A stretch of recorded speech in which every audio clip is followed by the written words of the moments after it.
Welcome back. स्वागत है आप सभी का एक बार फिर से नेशनल एजुकेशन पॉलिसी सीरीज में।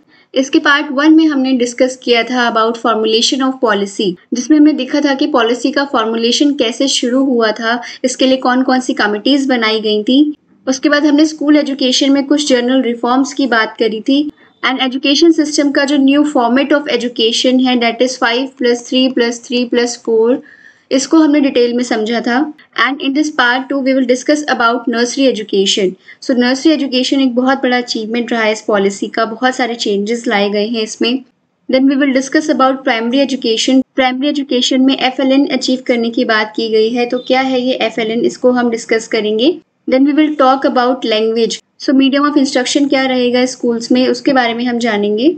And then we will discuss कि बोर्ड एग्जाम में क्या क्या चेंजेस लाए गए हैं। बोर्ड एग्जाम्स की इंपॉर्टेंस कम हो गई है एंड बोर्ड एग्जाम्स को अब रीडिज़ाइन किया जाएगा जिससे कि वो और ज़्यादा होलिस्टिक हो जाए, बच्चों की क्रिटिकल थिंकिंग इन्हांस हो।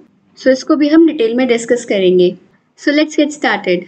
सी नर्सरी एजुकेशन वो एरिया है एजुकेशन का जिसको अभी तक बिल्कुल भी इम्पोर्टेंस नहीं दी गई है। ये जो 3 से 6 साल तक के बच्चे हैं, इनको काफ़ी हद तक इग्नोर किया गया है अभी तक। जो भी पॉलिसीज़ आई हैं, जो भी कमीशंस थी, जो भी रिपोर्ट्स आई हैं, उन सभी में नर्सरी एजुकेशन को इम्पोर्टेंस नहीं दी गई है। इवन अगर हम राइट टू एजुकेशन की भी बात करें तो राइट टू एजुकेशन में भी 6 से 14 साल तक के बच्चों को इंक्लूड किया गया है। लेकिन उससे छोटे बच्चों का क्या, ये जो 3 से 6 साल तक के बच्चे हैं, इन बच्चों का क्या? तो इसी एज ग्रुप को हमने इंक्लूड किया है नर्सरी एजुकेशन में। और नर्सरी एजुकेशन को अब चलाया जाएगा ECCE के नाम से। ECCE की फुल फॉर्म है early childhood care and education.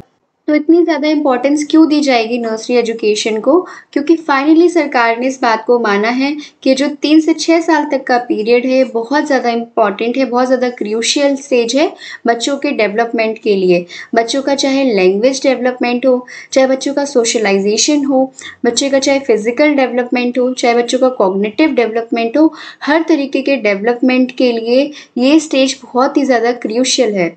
इस एज में बच्चों का मानसिक विकास बहुत ही तेजी से होता है, बच्चे बहुत ही जल्दी चीज़ों को सीखते हैं। फिर बात करें तो NCERT डेवलप करेगा एक फ्रेमवर्क जिसका नाम होगा NCPFECCE। इसकी फुल फॉर्म है national curriculum and pedagogical framework for early childhood care and education.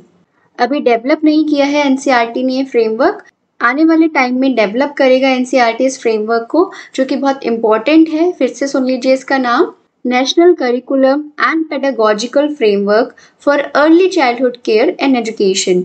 और इसमें 8 साल तक के बच्चों को इंक्लूड किया जाएगा, जिसमें से पहले के 3 सालों में बच्चों को आंगनवाड़ी में इंक्लूड किया गया है।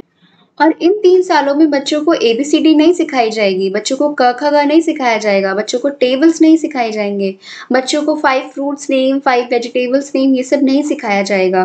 तो फिर बच्चों को कैसे सिखाया जाएगा? जिससे बच्चों का लैंग्वेज डेवलपमेंट हो, जिससे बच्चों का फिजिकल डेवलपमेंट हो, जिससे बच्चों का कॉग्निटिव डेवलपमेंट हो।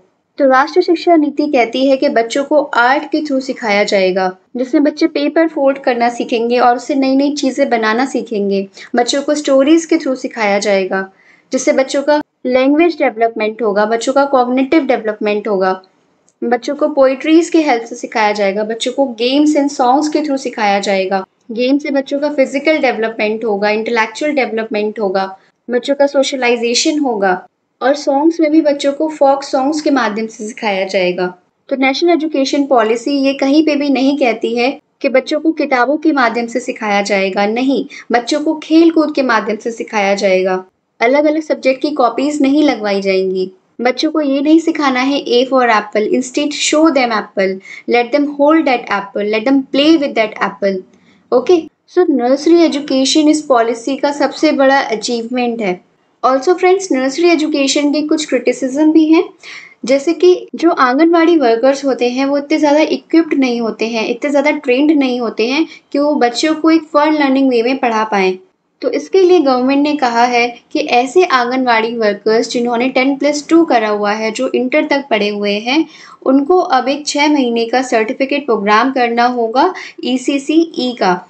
और ऐसे आंगनवाड़ी वर्कर्स जिनके पास और ज़्यादा लोअर एजुकेशनल क्वालिफिकेशंस हैं, उनको 1 साल का डिप्लोमा प्रोग्राम करना होगा जो गवर्नमेंट डिजिटली करवाएगी या फिर डिस्टेंस मोड के थ्रू करवाएगी या डीटीएच चैनल्स के थ्रू करवाएगी या स्मार्टफोन्स के थ्रू करवाएगी।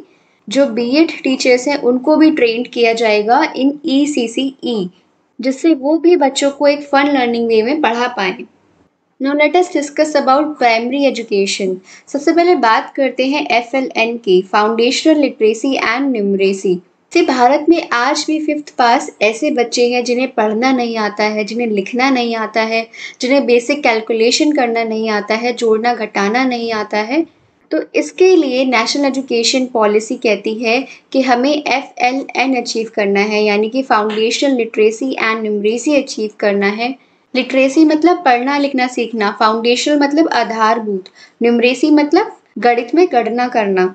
और FLN अचीव करने की जो रिस्पॉन्सिबिलिटी है वो स्टेट गवर्नमेंट की है, यानी कि राज्य सरकार की रिस्पॉन्सिबिलिटी है कि ऐसे प्रोग्राम्स चलाए जाएं जिससे कि FLN हम अचीव कर पाएं। और इसके लिए गवर्नमेंट ने टारगेट रखा है 2025 तक का। 2025 तक क्लास 3rd तक के सभी बच्चे FLN डेवलप कर पाएंगे। इसके अलावा करिकुलम के कंटेंट को रिड्यूस करने की बात की गई है। किताबों का जो बोझ है उसको कम किया जाए, कंटेंट को कम किया जाए, बस्तों का जो बोझ है उसको कम किया जाए। किताबों में जो कंटेंट है वो रटने के बजाय समझने वाला हो और चिंतन का विकास करने पे जोर दिया जाए। क्रिटिकल थिंकिंग को इन्हांस किया जाए। क्रिटिकल थिंकिंग को कैसे इन्हांस करेंगे? Bye involving children in activity based learning. बच्चों को एक्टिविटीज के थ्रू सिखाया जाए, बच्चों को एक्सपेरिमेंट्स के थ्रू सिखाया जाए। और इसके अलावा इंटरडिसिप्लिनरी एजुकेशन की बात की गई है। इंटरडिसिप्लिनरी एजुकेशन का क्या मतलब हुआ? जैसे कि मैथ्स एक अलग सब्जेक्ट है, इंग्लिश एक अलग सब्जेक्ट है, तो पॉलिसी कहती है जो मैथ्स और इंग्लिश के बीच का जो गैप है इसको कम किया जाए और मैथ्स और इंग्लिश को लिंक करके पढ़ाया जाए, एक सब्जेक्ट को दूसरे सब्जेक्ट से लिंक करके पढ़ाया जाए। और ये सिर्फ प्राइमरी लेवल पे ही लागू नहीं होती है बात, ये एजुकेशन के हर लेवल पे लागू होती है। एक विषय को दूसरे विषय से जोड़ के पढ़ाना चाहिए। Now let us discuss about one of the very important topic of this policy, that is language teaching. बच्चों को किस भाषा में पढ़ाना है ये एक बहुत बड़ा इशू रहा है इस पॉलिसी का। हमारे कॉन्स्टिट्यूशन में एजुकेशन जो है वो कॉन्करेंट लिस्ट का सब्जेक्ट है। कॉन्करेंट लिस्ट का मतलब क्या हुआ? कॉन्करेंट लिस्ट का मतलब हुआ कि उस पर राज्य सरकार और केंद्र सरकार दोनों ही कानून बना सकते हैं। केंद्र सरकार राज्य सरकार को बाध्य नहीं बना सकती, यानी कि कंपलसरी नहीं कर सकती कि आप इसी भाषा में पढ़ाई करवाएंगे।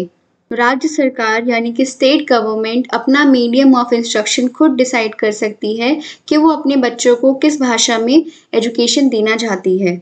एंड इसीलिए पॉलिसी में लिखा गया है वेयर एवर पॉसिबल, इसको ध्यान से सुनिएगा, वेयर एवर पॉसिबल, जहाँ तक भी पॉसिबल है, the medium of instruction until at least grade 5 but preferably till grade 8 and beyond will be home language, mother language, local and regional language.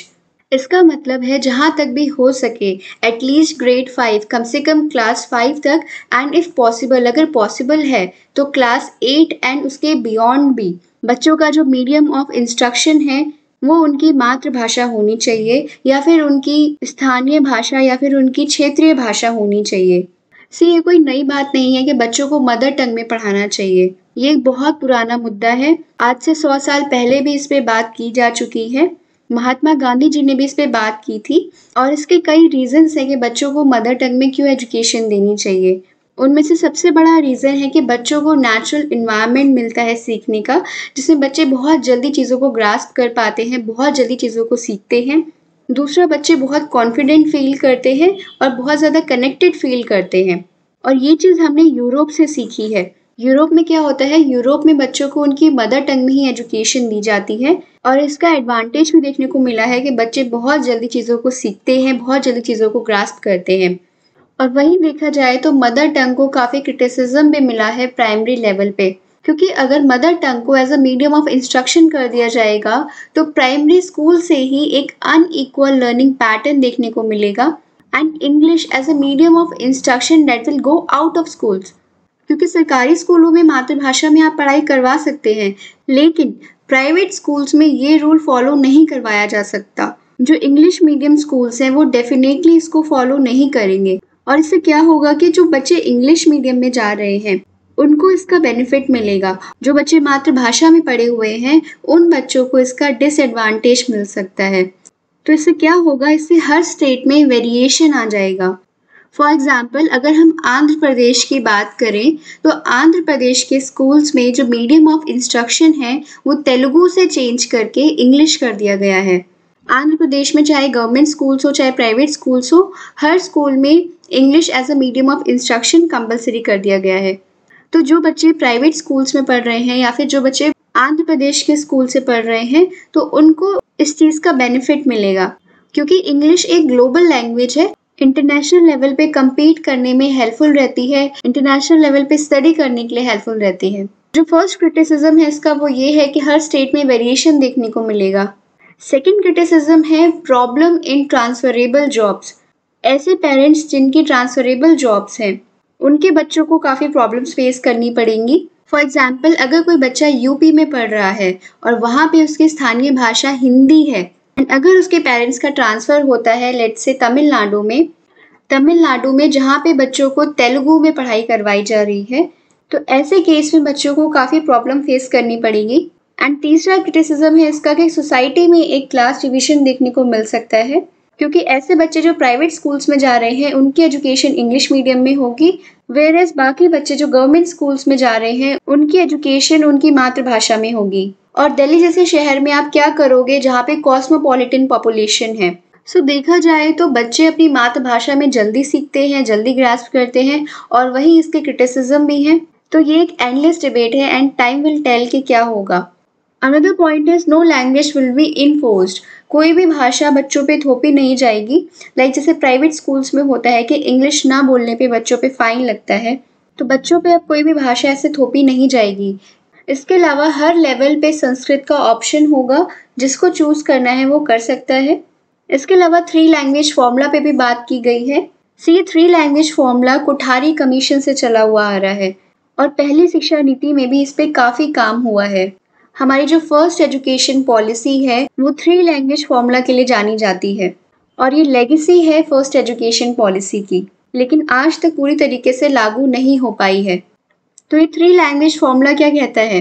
3 language formula कहता है कि बच्चों को ये 3 लैंग्वेजेस आनी चाहिए। फर्स्ट नंबर पे उनकी मदर टंग या फिर रीजनल लैंग्वेज, सेकेंड नंबर पे any Indian language and third number पे any foreign language. Another point is National Education Policy will promote the Indian Sign Language, that is ISL. See, अभी जो hearing impairment बच्चे हैं उनको American sign language में सिखाया जाता है, लेकिन अब अमेरिकन साइन लैंग्वेज की जगह इंडियन साइन लैंग्वेज प्रमोट की जाएगी और इसके लिए मटेरियल्स डेवलप किए जाएंगे। So this is new in national education policy. इससे पहले इसके बारे में बात नहीं की गई थी। फिर बात करते हैं बोर्ड एग्जाम्स की। बोर्ड एग्जाम में ऐसे क्या क्या चेंजेस लाए जाएंगे जिससे बच्चे और ज़्यादा बेहतर कर पाएँ। 10th and 12th exam will be at low stake. 10th and 12th के एग्जाम को खत्म नहीं किया जाएगा, बल्कि उनकी अहमियत कम हो जाएगी। अब बोर्ड एग्जाम का तरीका बदल जाएगा, बिकॉज अभी क्या है, right now everything is about रट्टाफिकेशन। रोड लर्निंग पे ज़्यादा फोकस किया जाता है। तो अब क्या होगा, बच्चों की कोर कॉम्पिटेंसीज को टेस्ट किया जाएगा रादर देन मेमोराइजिंग फैक्ट्स। बच्चे जो कुछ भी पढ़ रहे हैं उसका उन्हें प्रैक्टिकल एप्लीकेशन पता होना चाहिए। रियल लाइफ में, एक्चुअल लाइफ में उस चीज़ को कैसे अप्लाई करना है ये पता होना चाहिए बच्चों को। तो अब एग्जाम्स में बच्चों की हायर ऑर्डर थिंकिंग स्किल्स पे फोकस किया जाएगा। बोर्ड एग्जाम साल में 2 बार कंडक्ट करवाए जाएंगे। बच्चों को सेकेंड चांस दी जाएगी जिससे कि वो अपने स्कोर्स इम्प्रूव कर पाएँ। इसके अलावा बच्चे अपने लेवल ऑफ एग्जामिनेशन को भी चूज़ कर सकते हैं। अब इसका क्या मतलब हुआ, सी फॉर एग्जाम्पल अगर बच्चे को पता है कि उसको अपना करियर म्यूज़िक में बनाना है, डांस में बनाना है और उसके लिए उसको मैथ्स की ज़रूरत नहीं है, तो बच्चा एडवांस लेवल मैथ्स चूज़ करने के बजाय मीडियम लेवल मैथ्स को चूज़ कर सकता है। इसके अलावा बोर्ड एग्जाम्स को ऐसे रीडिज़ाइन किया जाएगा जिससे कि वो और ज़्यादा हॉलिस्टिक हों। बच्चों की critical thinking and conceptual clarity पे ज़्यादा फोकस किया जाएगा रादर देन रोट लर्निंग। और इसके अलावा एग्जाम पॉइंट ऑफ व्यू से जो कोचिंग सेंटर्स चलाए जा रहे हैं जो बहुत ज़्यादा रटने पे आधारित हैं, उनको डिस्करेज किया जाएगा पूरी तरीके से। सो फ्रेंड्स, इस लेक्चर में इतना ही। बाकी की टॉपिक्स हम कवर करेंगे पार्ट 3 में। So guys, thank you very much for watching. If you enjoyed this lecture, do smash the like and subscribe button and don't forget to press the bell icon for further notifications.